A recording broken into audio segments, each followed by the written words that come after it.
leadership of Honorable Chancellor Sir and guided by Honorable Vice Chancellor Ma'am, Amity College of Commerce and Finance, Amity University, Uttar Pradesh is organizing the 5th International Conference on Digital Transformation and Sustainability in Business Practices during the 7th and 8th day of April 2022, with Goldsmiths University of London as a knowledge partner and QX Global and ISDC as our corporate sponsors.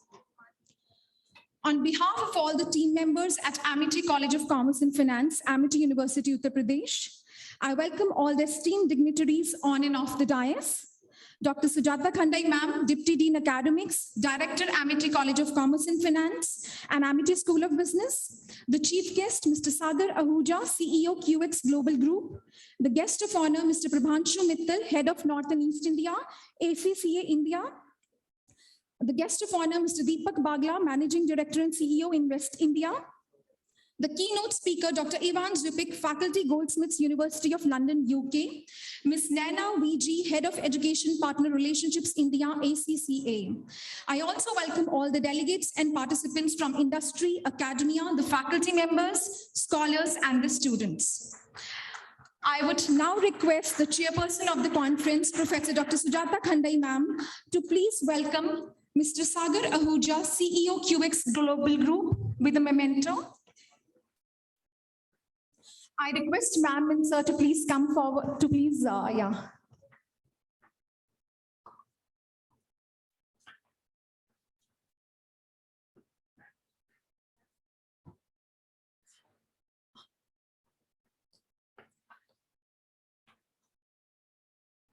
also request Dr. Renuka and Dr. Hirsch to please join.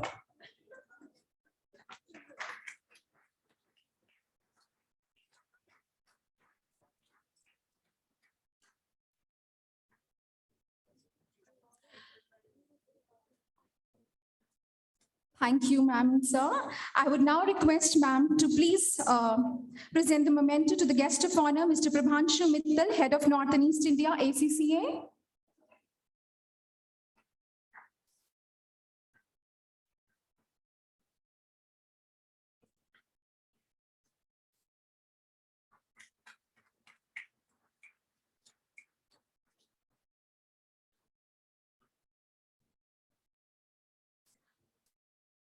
Dr. Deepak Bagla sir would join us online. So I would now request ma'am to please welcome Dr. Ivan Zupik, Faculty, Goldsmiths University of London, UK, and please present a memento.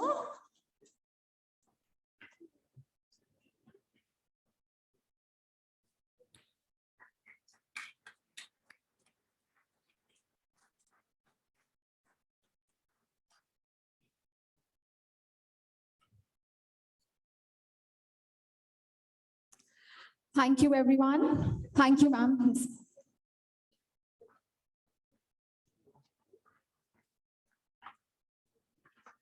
There are two things we can say with certainty about the future. It will be different and it will surprise. There are two things we can say with certainty about the future. It will be different and it will surprise. Now, more than ever, leaders have to navigate unfamiliar, challenging times, a quickening pace of change, increasing expectations, and a rising tide of rapidly evolving conditions. The year 2020 was a pivotal year for the planet. It had been saddled by the pandemic and has affected so many lives and economies. But despite this, it is also declared as a decade of action to galvanize ambitious actions to deliver on the goals by 2030. This means accelerating innovative and digital solutions to address the most pressing business issues where it matters and when it matters. With the digital transformation, we are preparing for an ever-changing and evolving world, taking advantage of new technologies and data to anticipate new trends and demands and make decisions that will only improve our work to achieve our mandate. This conference on digital transformation and sustainability in business practices aims to bring forth deliberations and ideas from both academia and industry pertaining to driving a culture of innovation, improving integration, and opening doors to new and sustainable business opportunities. The 2 days conference would witness the congregation of participants and resource persons from the country as well as overseas. And Papers will be presented both the days in technical sessions pertaining to the functional areas of general management, marketing, human resource management, and finance. Also, the conference will host a workshop on research methodology, along with 2 panel discussions on the theme of sustainable development in digital age and CSR, and challenges and enablers of women entrepreneurship, followed by a valedictory session. We look forward to a very engaging and learning period spanning over these 2 days. Let us begin this learning session by invoking the blessings of Goddess Saraswati, as Goddess Saraswati is said to possess the power of speech, wisdom, and learning. I also request all the dignitaries on the dais to please come forward to light the lamp.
या कुन्देन्दु तुषारहारधवला या शुभ्रवस्त्रावृता या वीणावरदण्डमण्डितकरा या श्वेतपद्मासना या ब्रह्माच्युतशङ्कर प्रभृतिभिः देवै सदा वन्दिता सा मा पातु सरस्वती भगवती निःशेषजाड्यापहा।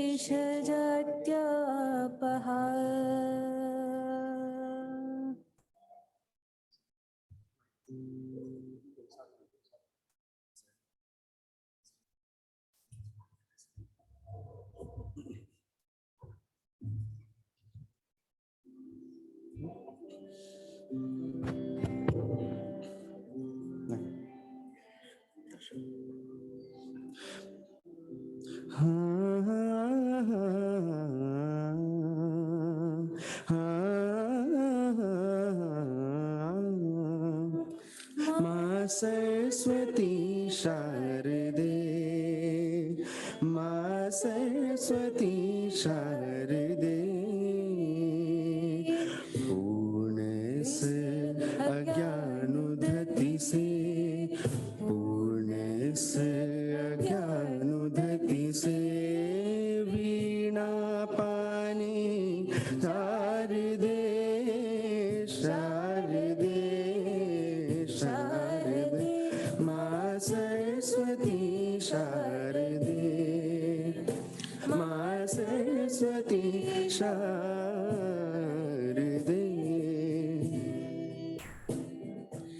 श्वेत कमल तेरा आसन है, श्वेत हंस तेरा वाहन है, श्वेत कमल तेरा आसन है, श्वेत हंस तेरा वाहन है, हम पर सिद्ध दृष्टि कर जननी, हम पर सिद्ध दृष्टि कर जननी, बोध चीरती धारती वीणा पानी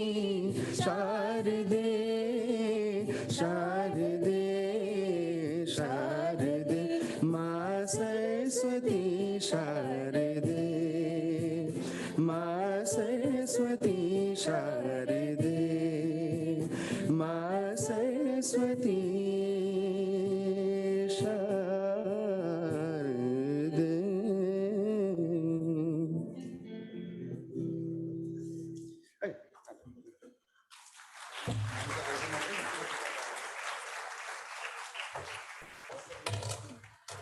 Thank you. I would now request a very dynamic mentor under whose able guidance we are hosting this international conference, Professor Dr. Sujata Khandai ma'am, Deputy Dean Academics and Director, Amity College of Commerce and Finance and Amity School of Business, to please give the welcome address.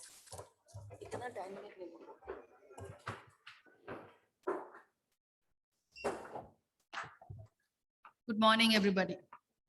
To everybody who's come here on the dais, we have Mr. Sagar Ahuja with us, Mr. Prabhanshu Mittal, Dr. Ivan Zupech, and I also have a lot of my well-wishers here sitting who have come especially for the inaugural and the conference, and my delegates who have come to present papers at the conference, and of course, all my research scholars and the students who are interested in learning more about what we are going to deliberate during this conference. Welcome to each one of you. The topic is interesting. Digital transformation is something which is a no-brainer. We cannot do without it. That's something which is a no-brainer, and we have to kind of keep pace with it. Otherwise, our business, our bottom lines will sink. So that's something which is a no-brainer, and I believe that we need to talk about it. But yes, that's a given. Sustainability is something which is very important. A lot of us are awakening today and thinking about it. A lot of us are working around it. A lot of us are doing something about it. Now, if we are not sustainable, we will not leave a planet for our future generations. The biggest offenders of polluting the environment have been businesses always. Some businesses more so, some probably lesser than that. But having said that, each business has to become more conscious now and adopt practices which will protect the environment, which will preserve the environment, because there is a legacy which we'll have to give for our future generations. We need to give a safer planet to our future generations. I talk with so much of passion because I work a lot in that area. I'm a big propounder for ethical, sustainable practices. And in many things that I do, I actually live my life that way. So this, from that perspective, this conference that way is very, very close to my heart. And that's why I have been extremely passionate about this conference too. And I have been actually encouraging, motivating, and pleading to everybody to attend this conference and to present papers at this conference. And welcome to each one of you. I will not take much time. We have a distinguished panel sitting here who will be speaking. And I think all of you are looking forward to hearing them speak. So welcome once again. And I hope you have a marvelous 2 days here, take back a lot of learning and outside. And once you have done with the conference, I hope you get to publish a lot of papers from the feedback that you received during the conference. Please have a great time. Enjoy yourself. We have a beautiful campus. And this conference, as I said, last but not the least, I would like to say, we have come this far. This is the 5th edition. I know when I started the 1st edition, I was very raw. And I have been pushing forward, but a lot of my work that I do, a lot of things that I do probably would not have been if I was not mentored, guided by our honorable founder, Dr. Ashok K. Chauhan, and our Chancellor, Dr. Atul Chauhan, who's extremely visionary, and they have probably given me a lot of space to work, to grow. And that's probably the reason why we are doing what we are doing today. Thank you so much. Enjoy the conference and take back very good memories with you when you go back. Thank you once again. Thank you, ma'am. We are now joined by Mr. Deepak Bagla, Managing Director and CEO in West India. So he has a professional career of over 3 decades with the World Bank, Citibank, and private equity, having responsibilities across Europe, Asia and Africa. He is a member of several high-level government committees, including FinTech and Innovation. Mr. Bagla was on the investment committee for the government US $1.5 billion fund of funds for startups and is on the advisory board of the government $7 billion fund of funds for MSMEs. He is also the special invitee of the Prime Minister's Science, Technology and Innovation Advisory Council. We welcome you, sir, and would request you to please address the gathering. Thank you, Dr. Mishra. Thank you very much. I would have loved to be there. And first, my folded hands for the invocation of the goddess. And I think that is very, very important, especially in the times we are in. But to all the dignitaries who are attending, the scholars, and most importantly, the students who are with us today, good morning. I'm actually sitting at an airport terminal, and I've just found one of these small little rooms where they've allowed me to sit. So I will be brief and I'll be short. Let me first take on from what Dr. Mishra, you mentioned. Everything is going to be different. Sir, you are not audible. Is there a problem? I think you have. Sir, you're not at all audible to us. You need to switch on the mic at your end.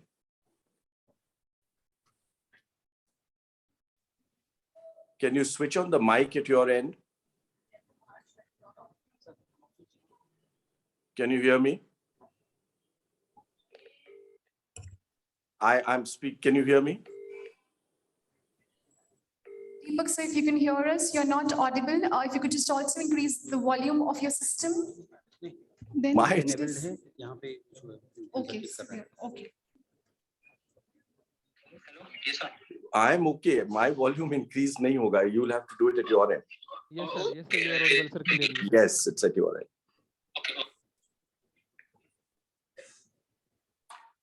Let me know when you can hear me, Dr. Mishra.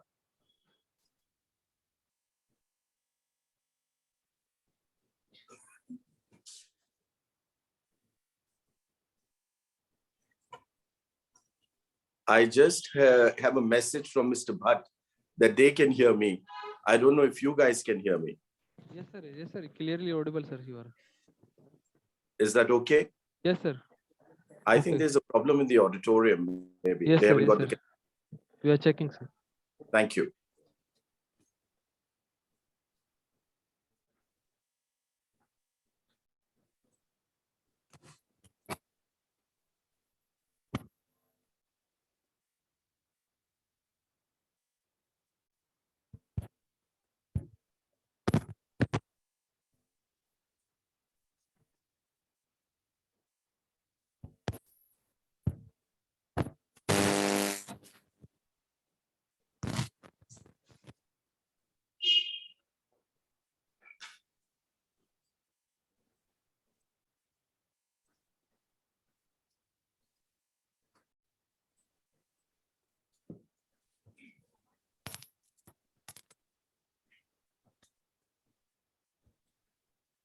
So Mr. Deepak Bagla is on the line and he would just be joining. There's some network problem. Dr. Mishra, can you hear me now?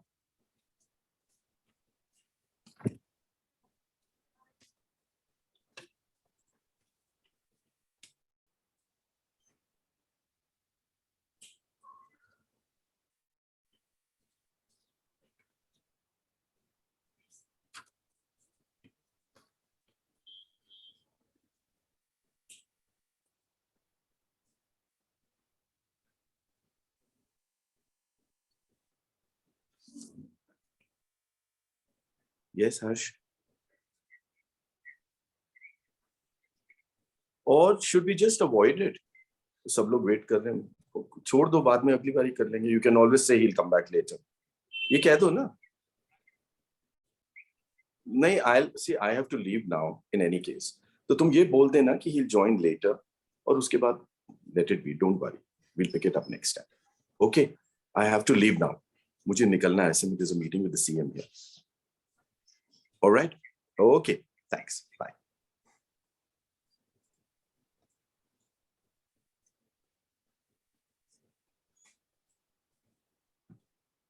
I request everyone to please be a little patient. So we have both the pros and cons of digitalization, and here we are. So as it has got its advantages, yeah, all right, thank you. So I think there's some network connectivity. So we go ahead. And it's a privilege to have with us the chief guest for the conference, Mr. Sagar Ahuja, an ACCA qualified chartered accountant and an MBA from Cardiff University, UK.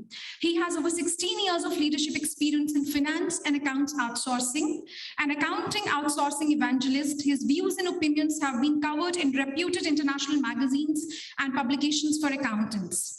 He has a successful and proven track record of spearheading the development of multidisciplinary teams that are committed to client servicing, establishing business and stakeholder objectives while delivering growth and profitability.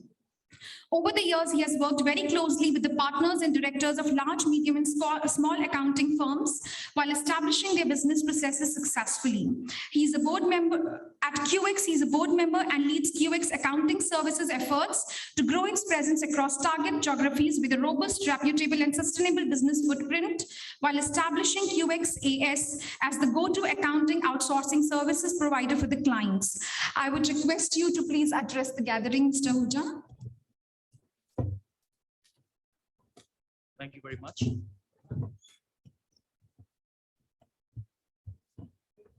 Very good morning, everyone. And it's an absolute pleasure to be here at Amity School. And to be honest, I've seen such a massive gathering after ages, probably 3 to 4 years I'm looking at. So thank you very much, all the students, for coming in such a high numbers and making this an absolute gala event. Thank you, Dr. Sujata and faculty members and the support staff as well for putting up such a great show. Thank you very, very much on that. There was a presentation. Anyway, no problem. I'll carry on without the presentation. I do not want any more glitch after the morning hours of today. So I'll quickly introduce myself in the context of digitization and, of course, my organization, QX. And then I would jump into one simple piece of advice for the students. I can see so many of you here. And from there, we'll see where we go. First and foremost, I have been looking at outsourcing. I've been living and breathing outsourcing for the last 2 decades now. And in my current role, I talk to the partners and directors on day in, day out basis while setting up their outsourcing operations in India. Which obviously means that I come across a lot of technology pieces which has been used by UK and US of the world, which hasn't come to India as yet. In these countries, we have labor cost, which is very, very, very expensive. As a result, the adaptation of technology is much, much quicker. So we will touch upon that. As an organization, we are about 2,500 people that are spanned over 11 countries at the moment. We have got back offices in India, especially in Mumbai, Noida, Ahmedabad, Baroda, and so on and so forth. We have recently opened a new one in Mexico as well now. As a company, we provide the traditional BPO-driven services, which is finance and accounts outsourcing. We are looking at recruitment process outsourcing. But with the constant shift in demand of digitization, we have also started providing digitization, RPA, which is robotics process automation services, and also AI-driven services with the recent acquisition that we have made of a Texas-based company a few months ago. So in summary, we are the mini version of TCS of Wipro, if I could put it that way. So that's about me, that's about QX. Now I'll jump into one key message which I wanted to convey. At the backdrop of digitization, guys, there's always a bit of, scare or fear in people's mind, especially in the finance and accounting world, that whether the jobs will be there tomorrow or not.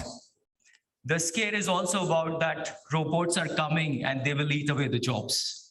Do you hear such articles? Can I quickly have a show of hands, please? Do you think it is happening? Do you think you're scared? Maybe a small bit? Because of technology, the jobs will not be there. Yeah, I can see a few hands there. Backbenchers more so. I think you should be better scared, yeah. Anyway, I think I get the drift, guys, that definitely there's a fear, definitely there's a scare. And we have seen that in my personal experience of the last 20 years or so, that machine learning, automation has changed the landscape of F&A world as we see it. Way back in 2005, there was a scare or a fear that computers will eat the job when I completed my ICACCF. And I was thinking the doomsday is probably a month away, not more than that. Absolutely, absolutely scared, yeah. But 2005, computers, they didn't take the job. They only enriched the job profile of the people.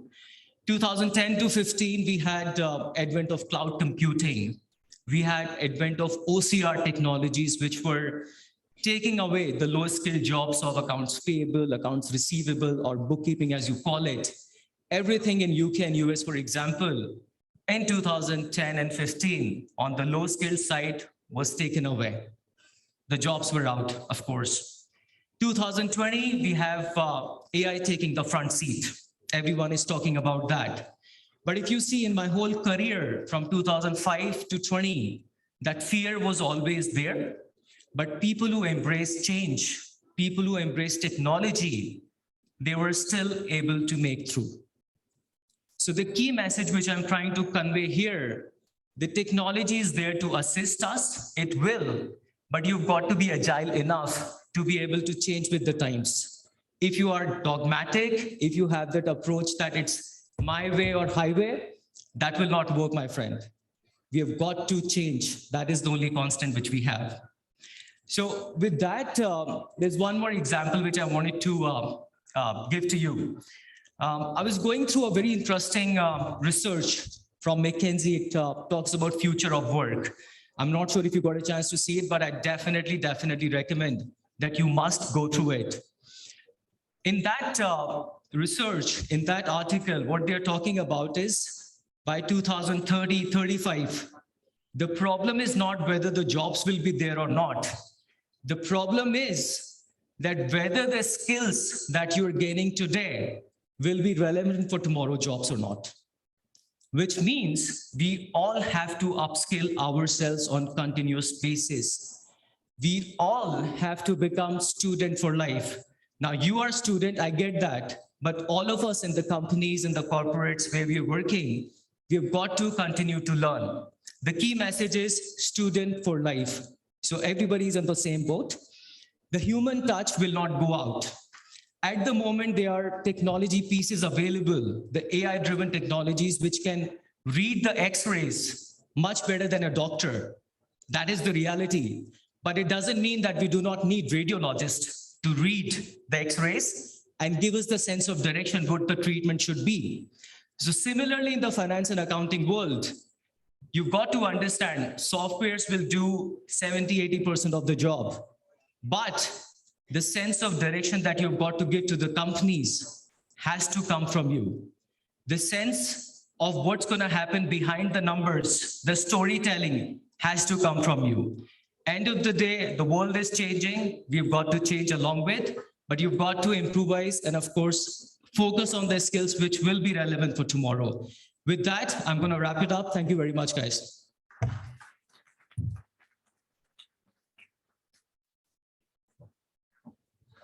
Thank you, Mr. Ahuja. Very rightly, you've mentioned that change is the only constant. Soft skilling is very important because jobs would be there, but having the right skills for those kind of jobs is absolutely imperative. Thank you for that. It's a privilege to have with us the guest of honor, Mr. Prabhanshu Mittal. Mr. Mittal is the head of North and East India, ACCA India, and is responsible for leading and strategizing the region for ACCA. He comes with over 13 years of extensive industry experience across top education companies and diverse business roles. His key skills and capabilities include leadership, managing large businesses, partnerships, and program management. His prior experience includes setting up higher education business for Encyclopedia Britannica South Asia and leading the digital LR business for Cengage and Pearson Education.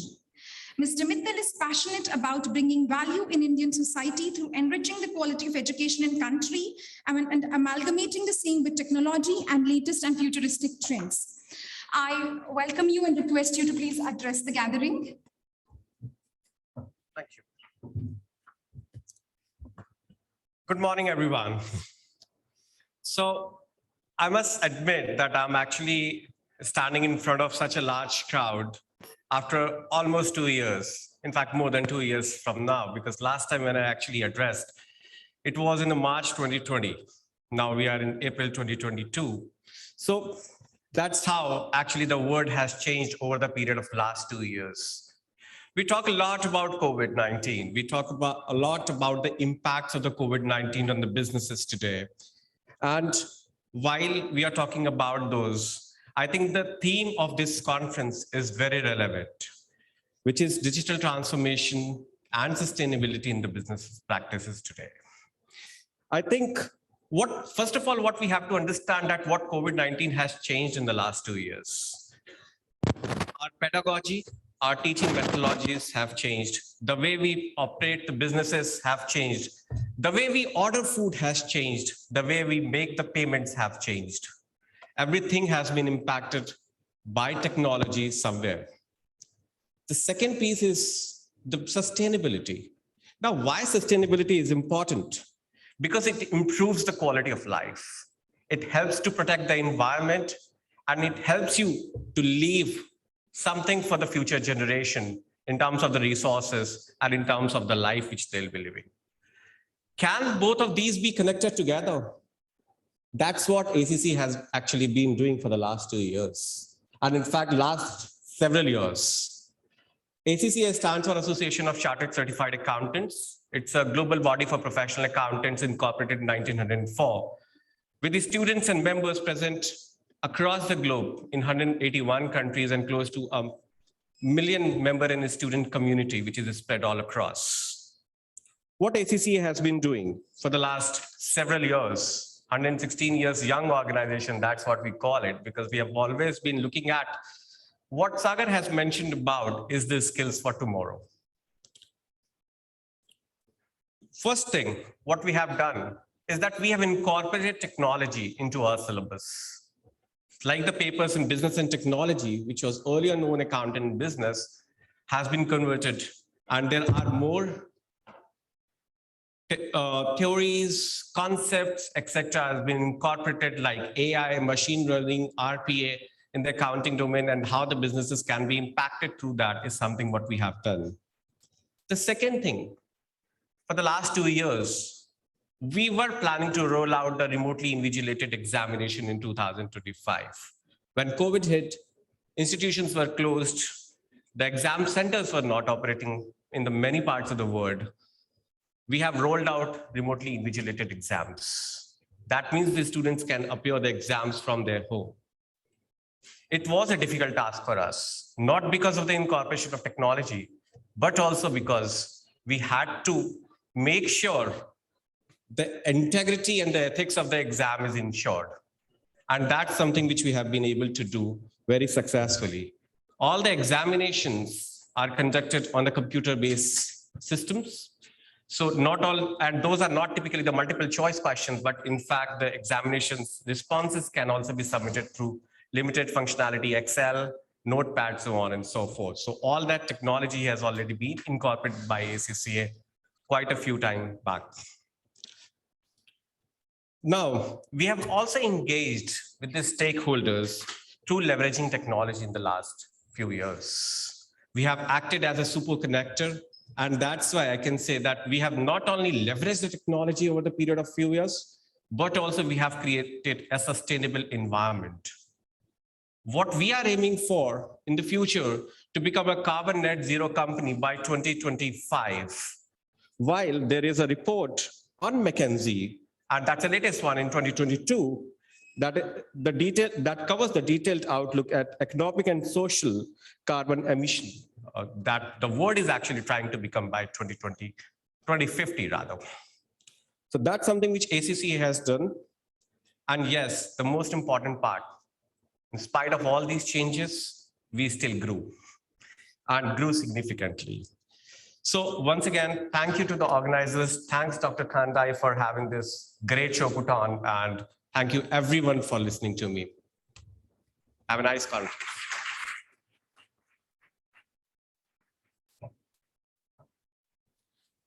Thank you, Mr. Mittal, for taking us to the journey of ACCA and also the commitment of ACCA towards quality education.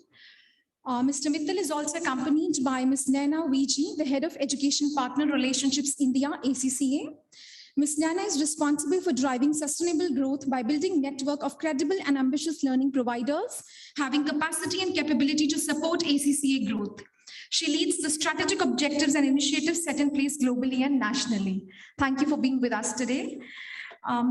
Also, I would like to mention that today is a very happy moment for all of us, since we are also collaborating and signing an MOU with ACCA. So for that, I would request Sujata ma'am, Mr. Mittal and Ms. Naina to please come forward. Yeah.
Thank you.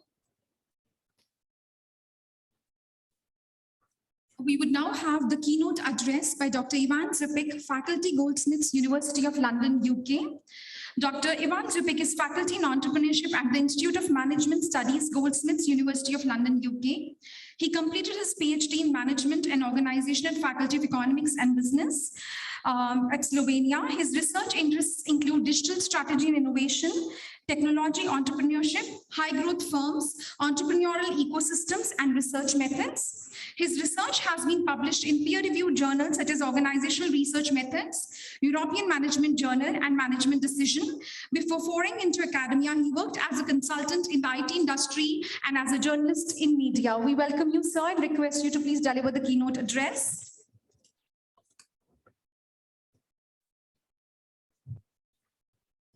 All right, thank you very much, and a warm welcome from my side as well.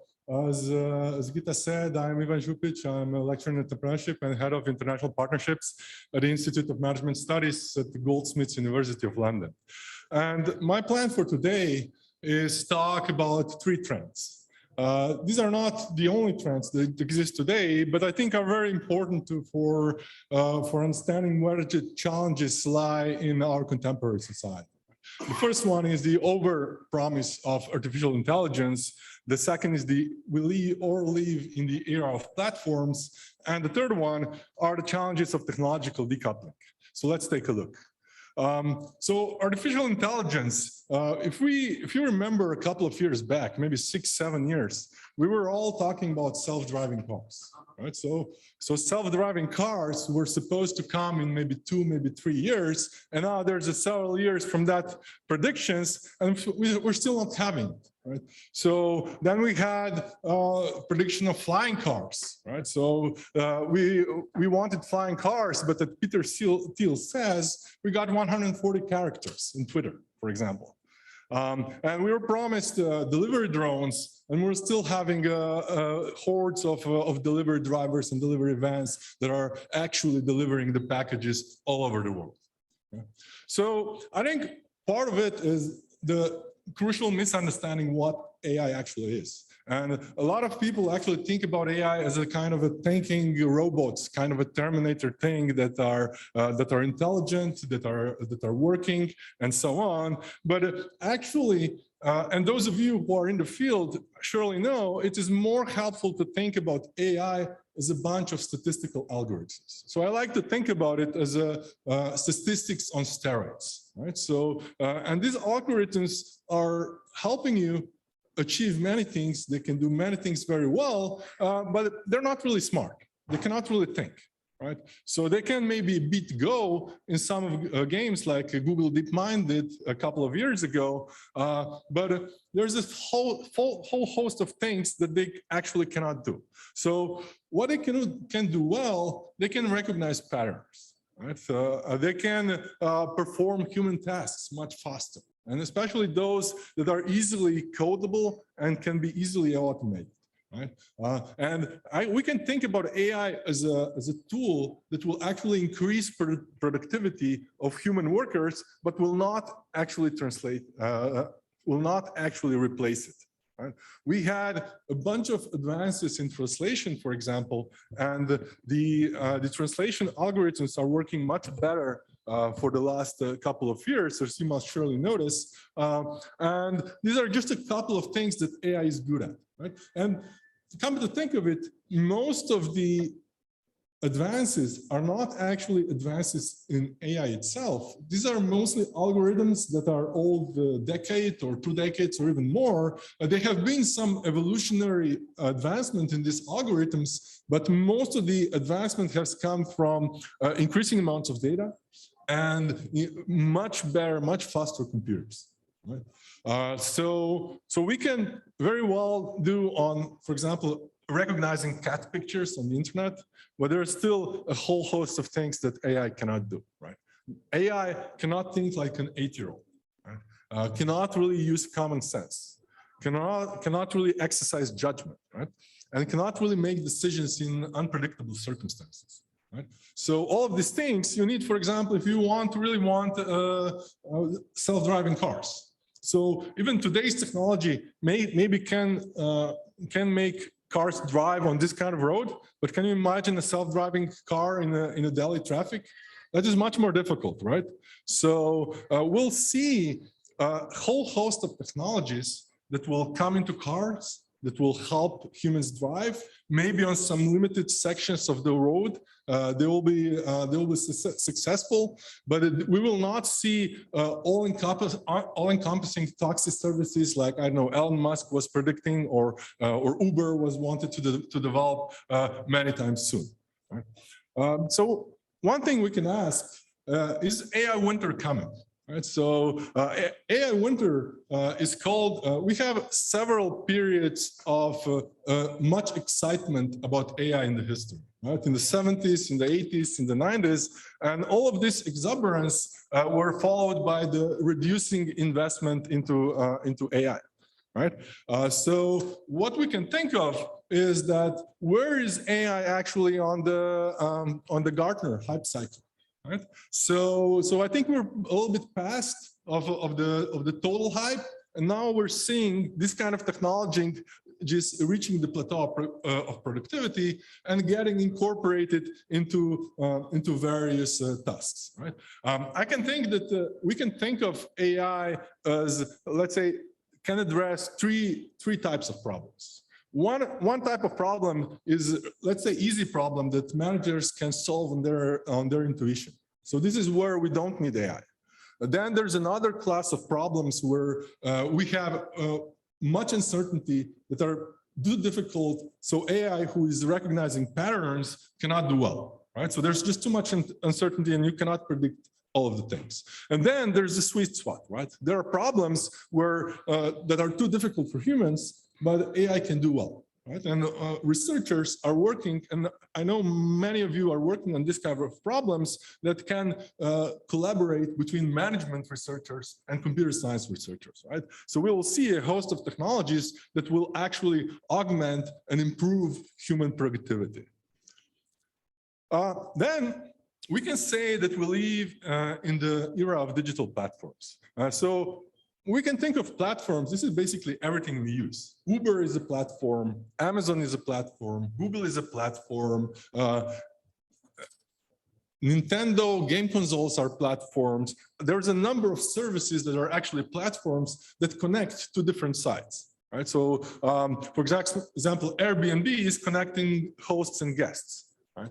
Google is connecting advertisers and users, and so on. right? So you can see that even in gaming, right? So this is the various gaming type platforms. The platforms in mobile and now streaming are taking the majority market share, right? And platforms are becoming much powerful and are bringing with it a whole host of problems, right? For example, our online platforms are they destroying retail stores, right? Brick and mortar stores. So people just go to the stores to look at the product and then they buy it online. Or is Amazon, with its insight into data, are they destroying the small retailers? So they see which products are selling the best and then just making their own version of the same products. Or is this something that retailers actually always have done? Right? So is this digital platform like mobile phones, are they making us disconnect to each other and just stare into our phones? Or this is something maybe that has always been pervasive into when new technology comes, right? So even Twitter, that is thinking about itself as a kind of a town square where people can exchange opinion and discuss things, has problems with misinformation, disinformation, abusive behavior, and so on. So we have these kind of platforms that are kind of policing our behaviors, but are outside of democratic scrutiny. Right? So these are all the problems that we somehow have to solve, but I'm not sure whether researchers are well equipped to do it. Right? So there is a lot of investigation into, for example, monopoly practices of platforms. So in the old days, when you found that there was a monopoly, usually what they did, they broke the firm up. Right. So, for example, in the US, they broke the oil companies, they broke the telecoms. But how do you break Amazon? Right. So this is a platform, and you can usually cannot really see that that customers are harmed. We're enjoying low prices. We're enjoying fast deliveries. What's there not to like? Right. But on the other hand, these platforms have all gained very much power that is then influencing small businesses. So it's maybe more difficult to succeed than it was. Right? So these are all open questions regarding platforms. And as is my habit, actually, I will give you more questions than answers. So the last one are the challenges of technological decoupling. So if you remember a couple of years ago, the actions of US against Huawei and regarding the probably upcoming geopolitical clash with China. So the Huawei basically overnight lost market share in pretty much all Western markets because of the US sanctions. So now we have the Russian invasion of Ukraine, and as follows, a number of Western companies left the Russian markets. So you have now basically a lot of hats around the world thinking about it. How are we dependent on different technologies? What happens if somebody then takes this technology away from us? Are we still independent? And I think we are coming into more multipolar world, and we enjoyed the fruits of globalization now for quite a long time. But there are several thinkers who think that actually we are now in the period that will face deglobalization, that we will face decoupling, that maybe we'll have a separate, maybe Western technological supply chains, separate Chinese supply chains. This will not happen overnight, but there's a big probability that it will happen in let's say, future several years or maybe decades. Right? So if this is a trend, what are the implications? Right? So I think we could, in the next years, see much more reshoring, much more nearshoring as well, deglobalization. There will be more disruption for global trade and the global supply chains. This will have an influence on inflation, where when globalization was very powerful force, and there was a global production manufacturing capacity waiting to fill the demand all over the world. With deglobalization, it will become much more difficult. So we might have the conditions where inflation will be a serious force and much more probable to influence our lives. And finally, is maybe the era of dollar as a main reserve currency, is it coming to an end? Most thinkers will say it isn't, but who knows? So these are all questions that we need to ask. And I'm not sure we as the researchers are usually equipped to ask very narrow questions, but I think we should address also these big challenges as we face it. So thank you.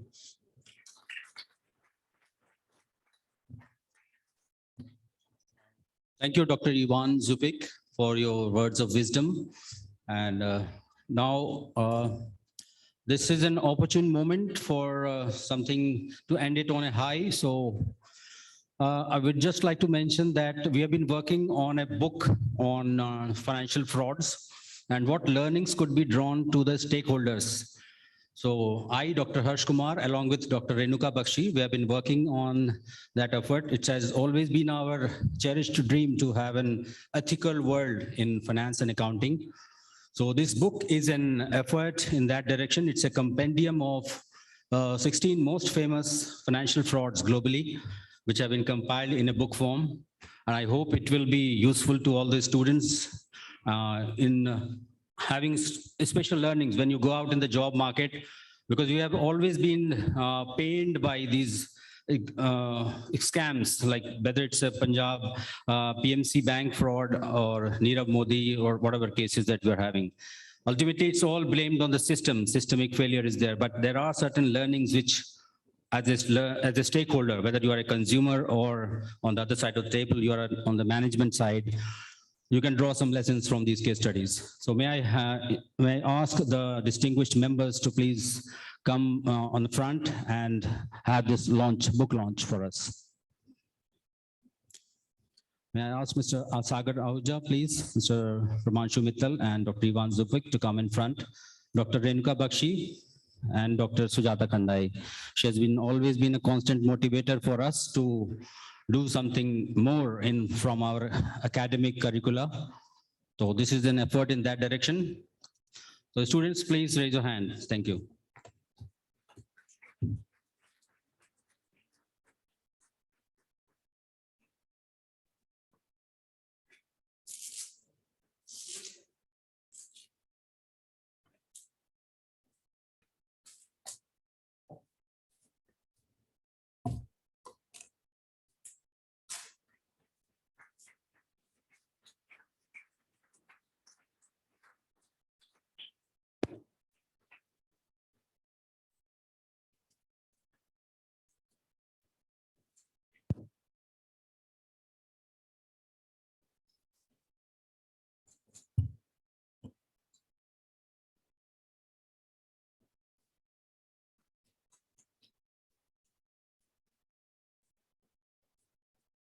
Thank you. On this occasion, our Honorable Founder President, Dr. Ashok Chauhan Sir, and Honorable Chancellor, Dr. Atul Chauhan Sir, wanted to be here with us, but due to some unavoidable reasons, they could not join us. However, they've sent their kind wishes and blessings to each one of us, so we are really thankful to them. They have always believed that successful and happy individuals build a successful nation, and that the strong foundation to achieve success is good education and path-breaking research. So we really extend our heartfelt thanks to both of them.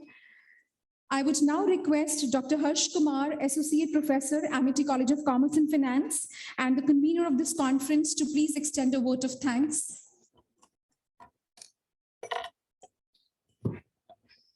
Thank you, Dr. Geeta. And on behalf of the organizing committee of International Conference, this is the 5th edition of our international conference, and we have come a long way since 2017. So at that time, we had collaborations from Small Industries Development Bank of India. Then we had with Utkarsh Small Finance Bank in 2018. Then 2019, State Bank of India joined hands with us along with Kingston University, UK. Then in 2020, we had SIDB again, Small Industries Development Bank of India, along with Kingston. And this time, we have been partnered by QX Global, Goldsmiths University London, and International Skill Development Corporation, ISDC, and IOA UK. So I thank all the dignitaries who took a valuable time from their busy schedule to join us on the inaugural ceremony. We could not be joined by Dr. Balvinder Shukla ma'am, Vice Chancellor ma'am, because she is having an agreement with the Malaysian government right now. So, and also we are missing Dean FMS, Dr. Sanjeev Bansal, because he's also occupied in that process. And we have always been having blessings of our founder president, sir, Dr. Ashok Kumar Chauhan, and with the dynamism of our chancellor, sir, Mr. Dr. Atul Chauhan, and with the blessings of Dr. Balvinder Shukla and Dr. Sujata Khandai for constantly spearheading our efforts in academia and the corporate interface dimension.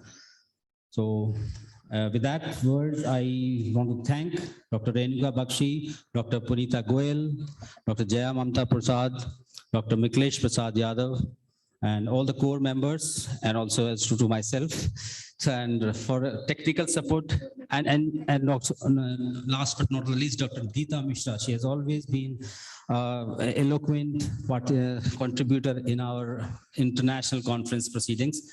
So we'll have more of her in the time to come, the next day also. So thanks. We can have a round of applause for all of the students.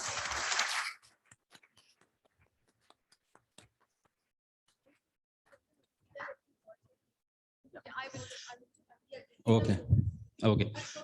Yeah. Okay. So I look forward to all the student volunteers, because there's also a poster competition which students have made, and I will ask the dignitaries to just to visit that gallery later on. So thank you very much for being there. With that, I ask Dr. Geeta to please take forward. Thank you. Thank you, Dr. Harsh. I really thank all the dignitaries on and off the dais, all the faculty members, the participants, research scholars, and our very own students. So thank you, everyone. I request everybody to please join for high tea. I also request the faculty members who are present here for the inaugural to please join us for high tea. Thank you. Yeah, the panel discussion would be just after high tea. So we would start the panel discussion sharp at 12 p.m. When you will be seminar hall F3 block. And the theme for this panel discussion is sustainable development in digital age and CSR. So immediately after high tea, we would be joining for the panel discussion in F3 block. So I would request all the members to please be there for the panel discussion after the high tea. Thank you.